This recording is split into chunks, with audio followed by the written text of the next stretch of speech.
And Kayleigh Mcenany now. Kayleigh, welcome. Great to see you. Welcome to America Reports officially as a member of the Fox family. Kayleigh, when you look at this surge at the border, and you've got DHS Secretary Mayorkas placing the blame squarely on the Trump administration, what do you think? It's stunning because it's so purely absurd. I mean, one, just take the common sense that we're seeing where you're having these migrants say on camera, I'm coming because of President Biden. Griff Jenkins reporting the Biden paraphernalia that is in that Tijuana, Mexico tent city. Yeah. You have the migrants who are wearing the Biden T-shirts. That's just common sense. But beyond that, it's quantifiable. When President Trump had that high-stakes showdown with Mexico back in 2019 amid a surge, he threatened to put on tariffs and in exchange got unprecedented cooperation from Mexico. And what did we see following that? We saw in the 90 days that followed, Mexico putting the National Guard on the border. They apprehended 81,000 people trying to come into our country. They accepted 39,000 immigrants from the United States pending asylum. That was 4 times the number in the 5 months prior to that negotiated deal. So this is quantifiable and patently absurd for him to go out and make this claim. Kayleigh, I want to take a look for a second here at the political evolution of all of this. Put a couple of past presidential statements up on the screen. This first presidential statement, we cannot tolerate illegal immigration and we must stop it. And then this presidential proclamation, we simply cannot allow people to pour into the United States undetected, undocumented, and unchecked. That first statement was made by President Bill Clinton back in the 1990s. The second statement was made by President Barack Obama. Kayleigh, how did we get from that to where we are today? Yeah, and President Biden was supposed to be a moderate, we were told on the campaign trail. That's how he sold himself. But it's very clear that the progressive base is who is driving the agenda here. The bill he put forward to Congress, his wish list, if you will, for immigration, was such a striking departure from anything you saw in the Trump era, the Obama era, even the Bush era, that always had border enforcement as a component. So they have come so far left. And as President Trump said this morning, I thought it was well said. You know, you had the DHS secretary that basically needed to just come in and sit in a chair because all the hard work had been done, and instead he undid the hard work, and we're seeing this crisis unfold. Kayleigh, what is an absolute crisis, no matter the way you look at it, this surge in unaccompanied minors coming to the border, it is difficult to watch. And when journalists are demanding answers, they're demanding access. They're demanding to be able to take photographs of these facilities, in which many cases children are staying past the legal limit.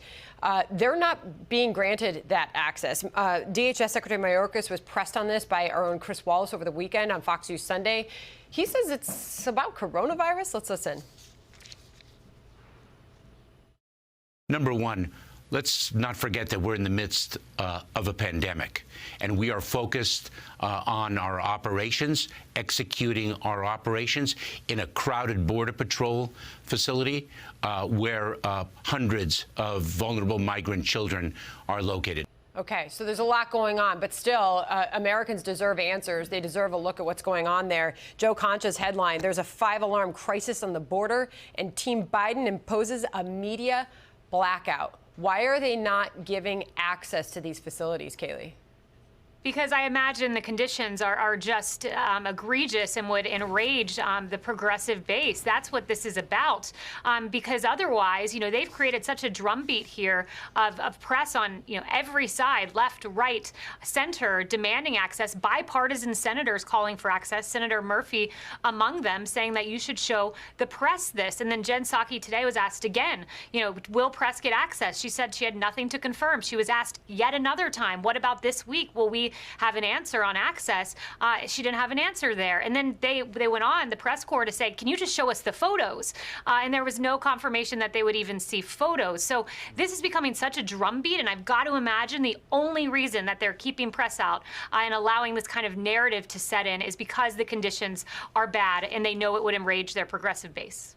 Kayleigh, the Biden administration is blaming everything on the Trump administration, saying that the system was broken, it was dismantled, it was inhumane. So here's some interesting statistics to take a look at. In terms of asylum claims versus grants, Obama, 2009 to 2012, approved 36,000 asylum cases, a grant ratio of 4.1%. Obama, in his second term, about 35,000 cases, a grant ratio of 6.8%. President Trump, 2017 to 2020, 50,000 asylum cases approved, a grant ratio of 12.8%. Yet, according to the Biden administration, everything was broken and dismantled. What do you say? Yeah, those are stunning numbers. Like I said at the beginning, this is quantifiable. Those numbers you just shared don't lie. That is a much higher percentage of granting of asylum cases. What President Trump did is create a system to make this work where they could process asylum claims faster, process them when the migrant is not in the interior of the United States and instead is in Mexico or one of those Northern Triangle countries. He created a humane system, one that doesn't incentivize young children to come with their parents, one where Senator Chris Murphy, you wouldn't see a girl in the corner crying, 13-year-old girl that almost brought him to tears, and that was incentivized by a policy saying we will accept all children who arrive alone. Kayleigh, the former president, Donald Trump, your former boss, weighed in on all of this just a couple of hours ago here in an interview on Fox News. Listen. People are just pouring into our country, and they will destroy our country. They will destroy our country. You can't take millions of people. They'll have millions of people before this mess is over.